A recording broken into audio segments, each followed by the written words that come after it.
So, we haven't caught up with you for a little while, and Rachel has asked me to join the proceedings where Max would normally ask you the nice questions. I can ask you the more difficult ones. Danny, 2 consecutive defeats. Are you worried about your position as manager? I've seen some of the other chairmen in this division, and probably if I adopted their approach, Saturday is win or bust, really. Yeah, it feels that way. It feels that way. It's a very different type of conversations we had last August. But yeah, no, I mean, I think the point you make there is I would have been here at the beginning of September if we didn't have a policy of understanding the process and looking at long term and what we want to achieve at the football club. Saturday was disappointing for the club. We didn't perform particularly well. Excuses are excuses about the surface and the pitch. It was what it was. Just boys didn't play particularly well. And we fed to Sholing. I thought for 30 minutes in the second half we were good, but Sholing were very good on the night and thoroughly deserved the result. And I think it was the first time this season we probably walked off the pitch and realised there were some gaps in where we are and what we need to achieve to be sustainable at this level, really. I know, I mean, we speak a lot and unfortunately have a very good relationship where that's concerned. I've been very pleased with the start we've made. I think everyone in and around the club's been very pleased with the start we've made.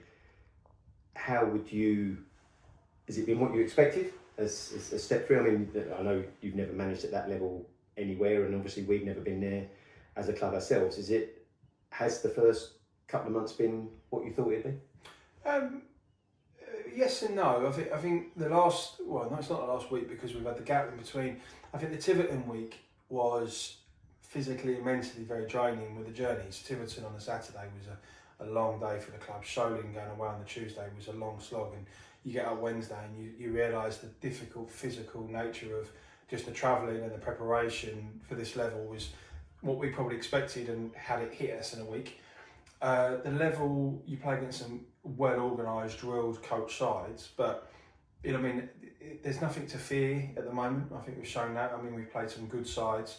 I don't think we went into the league this year not really knowing what the league was about when we were at step 4 for so long. We kind of knew the teams, we knew the players, we knew the coaches, we knew the managers, we knew the setups.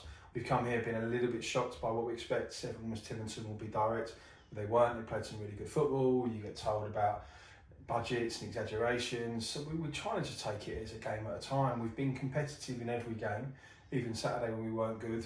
I think the first half at Wimbledon, I said before, was disappointing. Against Sholing for the first 20 minutes was disappointing.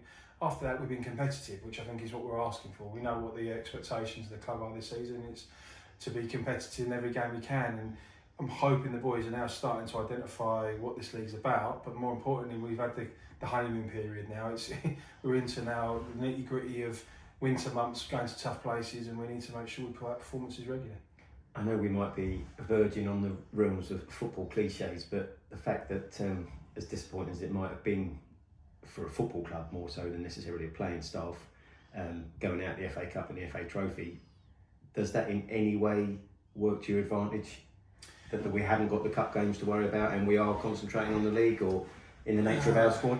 I don't think so. I think it's a disappointment for the club. I mean, we've had some really good trophy runs the last few years, getting to the third round against Dagenham and Folkestone. You should go into every game wanting to win, and the moment you start setting standards of being happy to accept a defeat, I've said this before, when the supporters were happy about one of the results we've done over a point, we have to go in with the attitude of we want to win everything. And if you start accepting, I mean, the only bonus is obviously the Evesham game moving is a big plus for us for the travelling and getting to Evesham on a Tuesday, so that's been really beneficial, and we're very thankful for Evesham being supportive and letting us do it. It's very good of them, so that hopefully will allow us to prepare better. But no, I mean, I think the Welling game was a very disappointing 5 minutes. We were missing George and Nams, which were key players that day, and we were very good up until a couple of individual mistakes cost us at the end.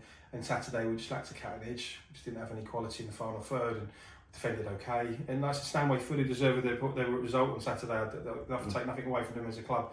They deserve that result Saturday. They're a better team, and we have to learn that we're not, we might believe we're at step 3, but we're still kind of very early in our infancy at step 3, so we can't just think we'll stroll around like we did Saturday. I think we're better than the opposition. And just, I would say, more so for the supporters' benefit, how does things work now with the squad of players? Do you still look, are we settled to where we are? Do we keep where we are, or does it always remain a a situation that if the right thing comes along or the right player comes along, that there would be possible changes to where we are? I think we're lacking a little bit of depth. I think at the moment where we are with we probably need to strengthen still. We've been saying that there's far too much levied on George's performances. We've said this in the change room. People have got to start taking some responsibility and not expect George to do save the day every single week. You've seen that in the 3 games he's been suspended. Of course, he's one of the better players in this league and he's great for us, but I was disappointed in how they didn't respond to him being out. I still feel we need some more depth, probably centrally, and we're probably looking to add 2 or 3 players. Hopefully, we might potentially have one that might not be available Saturday, but maybe for Tuesday that will come in. And we'll just have a bit of competition because we're getting down to now George Windsor's injuries meant he's out for a period of time. Dan Rowe has decided to move on at this moment in time, so the club is now looking at a squad of about 18, 19. It probably means that we've got Fope and Andrio out on loan. They might come back in. George Wallace is out at the moment, so we might look to bring a couple of bodies back into the group again. But I would say at the moment we'd like to try and get 1 or 2 across the line just to get a bit more depth in the group. Great. Good luck for Saturday, mate. I hope it goes well, and if it doesn't, good luck in your future career or whatever club that takes you to. And if it goes well Saturday, we'll have a chat before Tuesday night with Hungerford. No, like pressure, right? Cheers, mate. Thanks a lot.